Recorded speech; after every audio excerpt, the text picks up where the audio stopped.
ओम शांति। 23 जून 2025 बाबा के महावाक्य। मीठे बच्चे, तुम्हारा पहला पहला सबक पाठ है, मैं आत्मा हूँ, शरीर नहीं। आत्म अभिमानी होकर रहो तो बाप की याद रहेगी। प्रश्न, तुम बच्चों के पास कौन सा गुप्त खजाना है जो मनुष्यों के पास नहीं है? उत्तर, तुम्हें भगवान बाप पढ़ाते हैं। उस पढ़ाई की खुशी का गुप्त खजाना तुम्हारे पास है। तुम जानते हो, हम जो पढ़ रहे हैं भविष्य अमर लोक के लिए, ना कि इस मृत्यु लोक के लिए। बाप कहते हैं, सवेरे सवेरे उठकर घूमो फिरो, सिर्फ पहला पहला पाठ याद करो तो खुशी का खजाना जमा होता जाएगा। ओम शांति। बाप बच्चों से पूछते हैं, बच्चे आत्म अभिमानी हो बैठे हो, अपने को आत्मा समझ बैठे हो। हम आत्माओं को परमात्मा बाप पढ़ा रहे हैं। बच्चों को यह स्मृति आई है, हम देह नहीं, आत्मा हैं। बच्चों को देही अभिमानी बनाने लिए ही मेहनत करनी पड़ती है। बच्चे आत्म अभिमानी रह नहीं सकते, घड़ी घड़ी देह अभिमान में आ जाते हैं। इसलिए बाबा पूछते हैं, आत्म अभिमानी हो रहते हो? आत्म अभिमानी होंगे तो बाप की याद आएगी। अगर देह अभिमानी होंगे तो लौकिक संबंधी याद आएंगे। पहले पहले यह शब्द याद रखना पड़े, हम आत्मा हैं। मुझ आत्मा में ही 84 जन्मों का पार्ट भरा हुआ है। यह पक्का करना है, हम आत्मा हैं। आधा कल्प तुम देह अभिमानी हो रहे हो। अभी सिर्फ संगम युग पर ही बच्चों को आत्म अभिमानी बनाया जाता है। अपने को देह समझने से बाप याद नहीं आएगा। इसीलिए पहले पहले यह सबक पाठ पक्का कर लो। हम आत्मा बेहद बाप के बच्चे हैं। देह के बाप को याद करना कभी सिखलाया नहीं जाता है। अब बाप कहते हैं, मुझ पारलौकिक बाप को याद करो, आत्म अभिमानी बनो। देह अभिमानी बनने से देह के संबंध याद आएंगे। अपने को आत्मा समझ और बाप को याद करो। यही मेहनत है। यह कौन समझा रहे हैं? हम आत्माओं का बाप, जिनको सब याद करते हैं। बाबा आओ, आकर इस दुख से लिबरेट करो। बच्चे जानते हैं, इस पढ़ाई से हम भविष्य के लिए ऊंच पद पाते हैं। अभी तुम पुरुषोत्तम संगम युग पर हो। इस मृत्यु लोक में अब बिल्कुल रहना नहीं है। यह हमारी पढ़ाई है ही भविष्य 21 जन्म लिए। हम सतयुग अमर लोक के लिए पढ़ रहे हैं। अमर बाबा हमको ज्ञान सुना रहे हैं। तो यहाँ जब बैठते हो, पहले पहले अपने को आत्मा समझ बाप की याद में रहना है, तो विकर्म विनाश होंगे। हम अभी संगम युग पर हैं। बाबा हमको पुरुषोत्तम बना रहे हैं। कहते हैं, मुझे याद करो तो तुम पुरुषोत्तम बन जाएंगे। मैं आया हूँ मनुष्य से देवता बनाने। सतयुग में तुम देवता थे, अभी जानते हो कैसे सीढ़ी उतरे हैं। हमारी आत्मा में 84 जन्मों का पार्ट नूंधा हुआ है। दुनिया में कोई नहीं जानते, वह भक्ति मार्ग अलग है, यह ज्ञान मार्ग अलग है। जिन आत्माओं को बाप पढ़ाते हैं वह जाने और न जाने कोई। यह है गुप्त खजाना भविष्य के लिए। तुम पढ़ते ही हो अमर लोक के लिए, ना कि इस मृत्यु लोक के लिए। अब बाप कहते हैं, सवेरे उठकर घूमो फिरो, पहला पहला सबक यह याद करो कि हम आत्मा हैं, ना कि शरीर। हमारा रूहानी बाबा हमको पढ़ाते हैं। यह दुख की दुनिया अब बदलनी है। सतयुग है सुख की दुनिया। बुद्धि में सारा ज्ञान है। यह है रूहानी स्पिरिचुअल नॉलेज। बाप ज्ञान का सागर स्पिरिचुअल फादर है। वह है देही का बाप। बाकी तो सभी देह के ही संबंधी हैं। अब देह के संबंध तोड़ एक से जोड़ना है। गाते भी हैं, मेरा तो एक दूसरा ना कोई। हम एक बाप को ही याद करते हैं, देह को भी याद नहीं करते। यह पुरानी देह तो छोड़नी है। यह भी तुमको ज्ञान मिलता है। यह शरीर कैसे छोड़ना है, याद करते करते शरीर छोड़ देना है। इसीलिए बाबा कहते हैं देही अभिमानी बनो। अपने अंदर घोटते रहो। बाप, बीज और झाड़ को याद करना है। शास्त्रों में यह कल्प वृक्ष का वृतांत है। यह भी बच्चे जानते हैं। हमको ज्ञान सागर बाप पढ़ाते हैं, कोई मनुष्य नहीं पढ़ाते हैं। यह पक्का कर लेना है, पढ़ना तो है ना। सतयुग में भी देहधारी पढ़ाते हैं, यह देहधारी नहीं है। यह कहते हैं मैं पुरानी देह का आधार ले तुमको पढ़ाता हूँ। कल्प कल्प मैं तुमको ऐसे पढ़ाता हूँ, फिर कल्प बाद भी ऐसे पढ़ाऊंगा। अब मुझे याद करो तो तुम्हारे विकर्म विनाश होंगे। मैं ही पतित पावन हूँ, मुझे ही सर्वशक्तिमान कहते हैं। परंतु माया भी कम नहीं है, वह भी शक्तिमान है। कहाँ से गिराया है अब याद आता है ना। 84 के चक्कर का भी गायन है। यह मनुष्यों की ही बात है। बहुत पूछते हैं जानवरों का क्या होगा। अरे यहाँ जानवर की बात नहीं। बाप भी बच्चों से बात करते हैं। बाहर वाले तो बाप को जानते ही नहीं, तो वह क्या बात करेंगे। कोई कहेंगे हम बाबा से मिलने चाहते हैं। अब जानते कुछ भी नहीं, बैठकर उल्टे सुल्टे प्रश्न करेंगे। 7 दिन का कोर्स करने के बाद भी पूरा कुछ समझते नहीं हैं कि यह हमारा बेहद का बाप है। जो पुराने भक्त हैं, जिन्होंने बहुत भक्ति की हुई है, उनकी बुद्धि में तो ज्ञान की सब बातें बैठ जाती हैं। भक्ति कम की होगी तो बुद्धि में कम बैठेगा। तुम हो सबसे जास्ती पुराने भक्त। गाया भी जाता है भगवान भक्ति का फल देने लिए आते हैं। परंतु किसको यह थोड़े ही पता है, ज्ञान मार्ग और भक्ति मार्ग बिल्कुल ही अलग हैं। सारी दुनिया है भक्ति मार्ग में। कोटों में कोई आकर यह पढ़ते हैं, समझानी तो बहुत मीठी है। 84 जन्मों का चक्कर भी मनुष्य ही जानेंगे ना। तुम आगे कुछ नहीं जानते थे, शिव को भी नहीं जानते थे। शिव के मंदिर कितने ढेर हैं। शिव की पूजा करते, जल डालते, शिवाय नमः करते। क्यों पूजते हैं कुछ पता नहीं। लक्ष्मी नारायण की पूजा क्यों करते, वह कहाँ गए कुछ पता नहीं। भारतवासी ही हैं जो अपने पूज्य को बिल्कुल जानते नहीं। क्रिश्चियन जानते हैं क्राइस्ट फलाने संवत में आया, आकर स्थापना की। शिव बाबा को कोई भी नहीं जानते। पतित पावन भी शिव को ही कहते हैं। वही ऊंच ते ऊंच है ना। उनकी सबसे जास्ती सेवा करते हैं। सर्व का सदगति दाता है। तुमको देखो कैसे पढ़ाते हैं। बाप को बुलाते भी हैं कि आकर पावन बनाओ। मंदिर में कितनी पूजा करते हैं, कितनी धूमधाम, कितना खर्चा करते हैं। श्रीनाथ के मंदिर में, जगन्नाथ के मंदिर में जाकर देखो, है तो एक ही।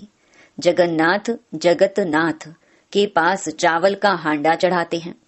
श्रीनाथ पर तो बहुत माल बनाते हैं। फर्क क्यों होता है, कारण चाहिए ना।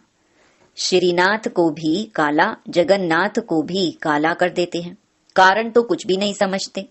जगतनाथ लक्ष्मी नारायण को ही कहते हैं या राधे कृष्ण को कहेंगे। राधे कृष्ण लक्ष्मी नारायण का संबंध क्या है, ये भी कोई नहीं जानते हैं। अभी तुम बच्चों को मालूम पड़ा है कि हम पूज्य देवता थे, फिर पुजारी बने हैं। चक्कर लगाया, अभी फिर देवता बनने के लिए हम पढ़ते हैं। यह कोई मनुष्य नहीं पढ़ाते हैं, भगवानुवाच है। ज्ञान सागर भी भगवान को कहा जाता है। यहाँ तो भक्ति के सागर बहुत हैं, जो पतित पावन ज्ञान सागर बाप को याद करते हैं। तुम पतित बने फिर पावन जरूर बनना है। यह है ही पतित दुनिया, यह स्वर्ग नहीं है। वैकुंठ कहाँ है यह किसको पता नहीं है। कहते हैं वैकुंठ गया, तो फिर नरक का भोजन आदि तुम उनको क्यों खिलाते हो? सतयुग में तो बहुत ही फल फूल आदि होते हैं। यहाँ क्या है? यह है नरक। अभी तुम जानते हो बाबा द्वारा हम स्वर्गवासी बनने का पुरुषार्थ कर रहे हैं। पतित से पावन बनना है। बाप ने युक्ति तो बताई है, कल्प कल्प बाप भी युक्ति बतलाते हैं। मुझे याद करो तो विकर्म विनाश होंगे। अभी तुम जानते हो हम पुरुषोत्तम संगम युग पर हैं। तुम ही कहते हो बाबा हम 5000 वर्ष पहले यह बने थे।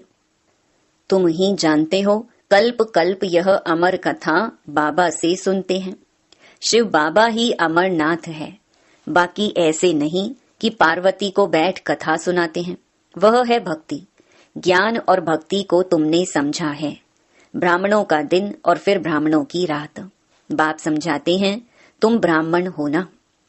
आदि देव भी ब्राह्मण ही था, देवता नहीं कहेंगे। आदि देव के पास भी जाते हैं, देवियों के भी कितने नाम हैं। तुमने सर्विस की है तब तुम्हारा गायन है। भारत जो वाइसलेस था वह फिर विशियस बन जाता है। अभी रावण राज्य है ना। संगम युग पर तुम बच्चे अभी पुरुषोत्तम बनते हो। तुम्हारे पर बृहस्पति की दशा अविनाशी बैठती है, तब तुम अमरपुरी के मालिक बन जाते हो। बाप तुम्हें पढ़ा रहे हैं मनुष्य से देवता बनाने के लिए। स्वर्ग के मालिक बनने को बृहस्पति की दशा कहा जाता है। तुम स्वर्ग अमरपुरी में तो जरूर जाएंगे, बाकी पढ़ाई में दशाएं नीचे ऊपर होती रहती हैं, याद ही भूल जाती है। बाप ने कहा है मुझे याद करो। गीता में भी है भगवान उवाच काम महाशत्रु है। पढ़ते भी हैं परंतु विकार को जीतते थोड़े ही हैं। भगवान ने कब कहा? 5000 वर्ष हुआ। अब फिर भगवान कहते हैं काम महाशत्रु है, इन पर जीत पानी है। यह आदि मध्य अंत दुख देने वाला है। मुख्य है काम की बात, इस पर ही पतित कहा जाता है। अभी पता पड़ा है यह चक्कर फिरता है। हम पतित बनते हैं, फिर बाप आकर पावन बनाते हैं ड्रामा अनुसार। बाबा बार बार कहते हैं पहले पहले अल्फ की बात याद करो। श्रीमत पर चलने से ही तुम श्रेष्ठ बनेंगे। यह भी तुम समझते हो हम पहले श्रेष्ठ थे, फिर भ्रष्ट बने। अब फिर श्रेष्ठ बनने का पुरुषार्थ कर रहे हैं। दैवी गुण धारण करना है, किसको भी दुख नहीं देना है। सबको रास्ता बताते जाओ। बाप कहते हैं मुझे याद करो तो पाप कट जाएं। पतित पावन तुम मुझे ही कहते हो ना। यह कोई को पता नहीं कि पतित पावन कैसे आकर पावन बनाते हैं। कल्प पहले भी बाप ने कहा था माँ मेकम याद करो। यह योग अग्नि है जिससे पाप दग्ध होते हैं। खाद निकलने से आत्मा पवित्र बन जाती है। खाद सोने में ही डालते हैं, फिर जेवर भी ऐसा बनता है। अभी तुम बच्चों को बाप ने समझाया है आत्मा में कैसी खाद पड़ी है उनको निकालना है। बाप का भी ड्रामा में पार्ट है जो तुम बच्चों को आकर देही अभिमानी बनाते हैं। पवित्र भी बनना है। तुम जानते हो सतयुग में हम वैष्णव थे, पवित्र गृहस्थ आश्रम था। अभी हम पवित्र बन विष्णुपुरी के मालिक बनते हैं।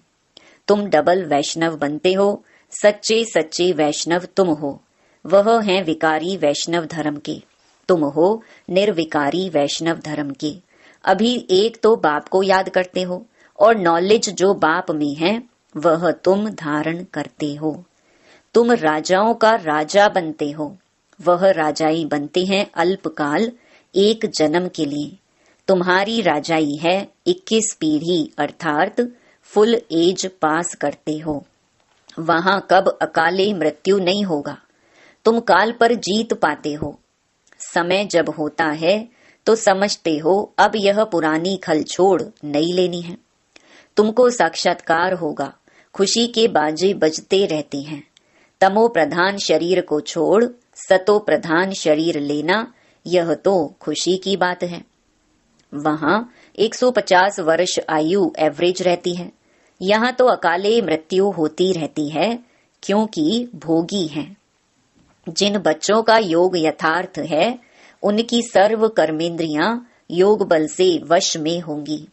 योग में पूरा रहने से कर्मेंद्रियां शीतल हो जाती हैं। सतयुग में तुमको कोई भी कर्मेंद्रियां धोखा नहीं देती हैं। कभी ऐसे नहीं कहेंगे कि कर्मेंद्रियां वश में नहीं हैं। तुम बहुत ऊंचते ऊंच पद पाते हो। इनको कहा जाता है बृहस्पति की अविनाशी दशा। वृक्षपति मनुष्य सृष्टि का बीज रूप है बाप। बीज है ऊपर में, उनको याद भी ऊपर में करते हैं। आत्मा बाप को याद करती है। तुम बच्चे जानते हो, बेहद का बाप हमको पढ़ाते हैं। वह आते ही एक बार हैं अमर कथा सुनाने। अमर कथा कहो, सत्य नारायण की कथा कहो, उस कथा का भी अर्थ नहीं समझते हैं। सत्य नारायण की कथा से नर से नारायण बनते हैं। अमर कथा से तुम अमर बनते हो। बाबा हर एक बात क्लियर कर समझाते हैं। अच्छा, मीठे मीठे सिकिलधे बच्चों प्रति मात पिता बाप दादा का याद प्यार और गुड मॉर्निंग। रूहानी बाप की रूहानी बच्चों को नमस्ते। धारणा के लिए मुख्य सार। पहला, योग बल से अपनी सर्व कर्मेंद्रियों को वश में करना है। एक वृक्षपति बाप की याद में रहना है। सच्चा वैष्णव अर्थात पवित्र बनना है। दूसरा, सवेरे उठकर पहला पाठ पक्का करना है कि मैं आत्मा हूं, शरीर नहीं। हमारा रूहानी बाबा हमको पढ़ाते हैं, यह दुख की दुनिया अब बदलनी है। ऐसे बुद्धि में सारा ज्ञान सिमरण होता रहे। वरदान, हर खजाने को कार्य में लगाकर पद्मों की कमाई जमा करने वाले पद्मा पदम भाग्यशाली भवा। हर सेकंड पद्मों की कमाई जमा करने का वरदान ड्रामा में संगम के समय को मिला हुआ है। ऐसे वरदान को स्वयं प्रति जमा करो और औरों के प्रति दान करो। ऐसे ही संकल्प के खजाने को, ज्ञान के खजाने को, स्थूल धन रूपी खजाने को कार्य में लगाकर पद्मों की कमाई जमा करो, क्योंकि इस समय स्थूल धन भी ईश्वर अर्थ समर्पण करने से एक नया पैसा एक रतन समान वैल्यू का हो जाता है। तो इन सर्व खजानों को स्वयं के प्रति व सेवा के प्रति कार्य में लगाओ तो पद्मा पदम भाग्यशाली बन जाएंगे। स्लोगन, जहां दिल का स्नेह है वहां सबका सहयोग सहज प्राप्त होता है। अव्यक्त इशारे, आत्मिक स्थिति में रहने का अभ्यास करो, अंतर्मुखी बनो। अब ऐसे ट्रांसपेरेंट पारदर्शी हो जाओ जो आपके शरीर के अंदर आत्मा विराजमान है वह स्पष्ट सभी को दिखाई दे। आपका आत्मिक स्वरूप उन्हों को अपने आत्मिक स्वरूप का साक्षात्कार कराए। इसको ही कहते हैं अव्यक्त व आत्मिक स्थिति का अनुभव कराना। अच्छा, ओम शांति।